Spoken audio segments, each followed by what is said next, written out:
The state of Wisconsin is known for its cheese, its football teams, the Green Bay Packers, and my alma mater, the University of Wisconsin Badgers. And did I mention cheese?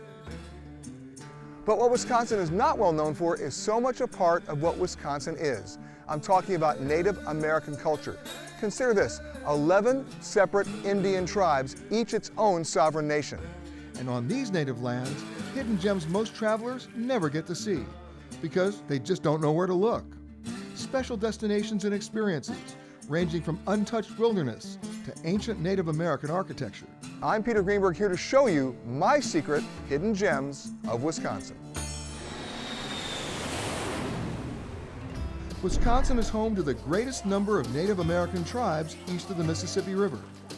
Each nation has its own unique history and offers cultural and recreational experiences that are often under the radar to most travelers, even though they're easily accessible. Here's my advice. The best way to get a feel for each of Wisconsin's nations is to powwow with them. I'm not talking about one of those touristy powwow shows. I'm talking about a community gathering, like the Bear River Powwow in Lac du Flambeau. It's a gathering of communities from across the state, and the powwow is a chance for the tribes to celebrate and honor one another. It's also a great opportunity to take a look at the musical, dress, and dance styles from around the state, from something called fancy shawl dancers to jingle dancers. And since these gatherings are open to the public, you can jump in and learn a few steps yourself. In Wisconsin, some of the state's most beautiful land just happens to be on Indian reservations. And one place you need to stop is the Red Cliff Reservation near Bayfield. And if you're like me, you'll find any excuse to get on a boat.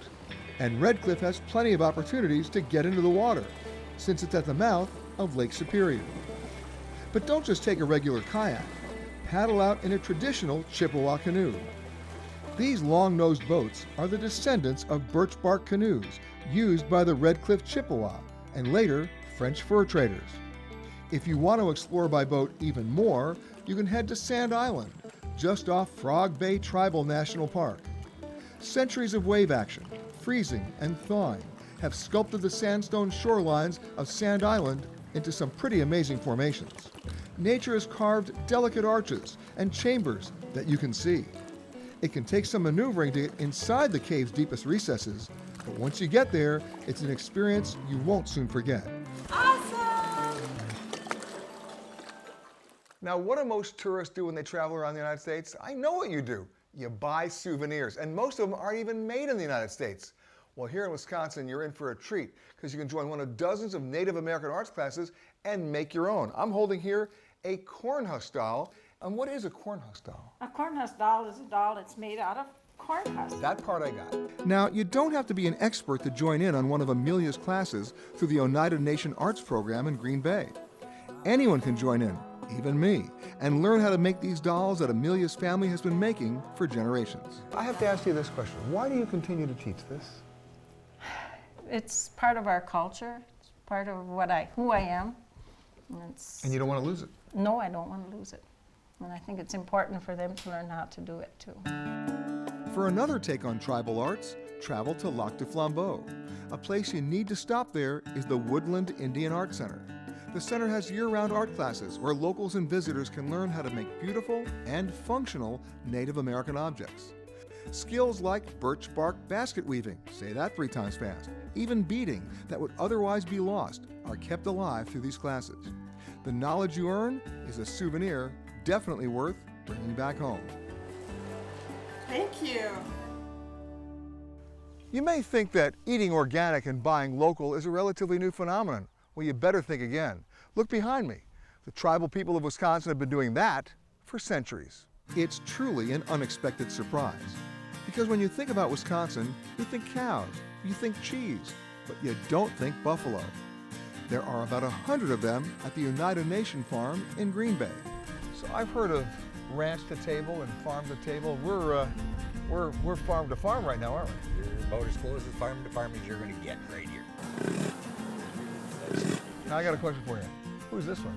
Who's this one? This is probably number 17. She's a female.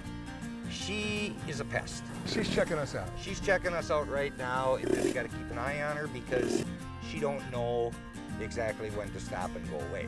So, I mean, And you're telling me this now? I'm telling you no. Yeah, Okay. yeah. And if she wanted to come at high speed right now, how much time would we have to get out of here?